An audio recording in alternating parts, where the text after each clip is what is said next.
சின்ன மருமகள்கிட்டோடைய எபிசோட் தமிழ் செல்வி அவங்களுடைய அம்மா கிட்ட, அம்மா சுமங்கலி பூஜை பண்ணால் கண்டிப்பாக அந்த கல்யாணம் நிற்கும் அப்படின்னு சொல்கிறாங்க.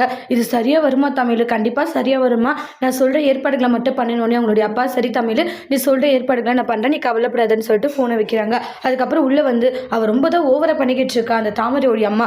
ஆனால் இந்த கல்யாணம் நடக்கணும் தானே பொறுமையாக இருக்கணும் அவங்க பொண்ணுகிட்ட சொல்லி புலம்பிட்டு இருக்காங்க.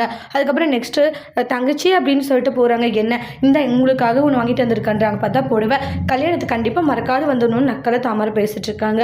அதுக்கப்புறமா காரில் போய்கிட்டு போது ஆனால் நிப்பாட்டுங்க இதே நோட்டீஸ் அப்படின்னு சொல்லி அதை படித்து பார்க்குறாங்க. படித்து பார்த்துட்டு அதில் தாலி பிரித்து கோக்குற விழாவுக்கு பார்த்தீங்கன்னா எல்லாருமே வரணும் அப்படின்ற மாதிரி இருக்கும். செல்லப்பாண்டி தான் வந்து எல்லா இடத்துலையுமே அதை போஸ்டர் ஒட்டியிருப்பாங்க. அதை பார்த்துட்டு ஈஸ்வரியுடைய பொண்ணு அங்கே இடத்துக்கு போகிறாங்க.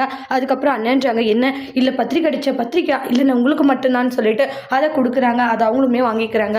அதுக்கப்புறமா வீட்டுக்கு ஓடி வராங்க. என்ன ஆச்சுன்னு ஒன்று, அம்மா இது மாதிரி அந்த செல்லப்பாண்டி ரோட்டில் ஃபுல்லாகவே வந்து பேனர் ஒட்டியிருக்கான்றாங்க. தமிழ் செல்வியை கூப்பிட்டு பயங்கரமாக சண்டை போட்டுட்டு இருக்காங்க தாமரையுடைய அம்மா. அதுக்கப்புறமா தமிழ் செல்வி கண்டிப்பாக இந்த கல்யாணம் நடக்காது, கும்பரசாமி கண்டிப்பாக என்னை கைவிடாது அப்படின்ற மாதிரி சொல்லிக்கிட்டு இருக்காங்க. அதுக்கு அடுத்து ஏதாவது சேதுக்கிட்ட போயிட்டு முத்தம் கொடுக்குறாங்க. கண்டிப்பாக இந்த கல்யாணம் நடக்காதுன்ட்டு இதை பார்த்துட்டு இருக்கிற தாமரை அவங்களுடைய அம்மாவும் ஷாக் ஆகுறாங்க. அதோட இந்த ப்ரமோவை முடிச்சிருக்காங்க. தேங்க்யூ.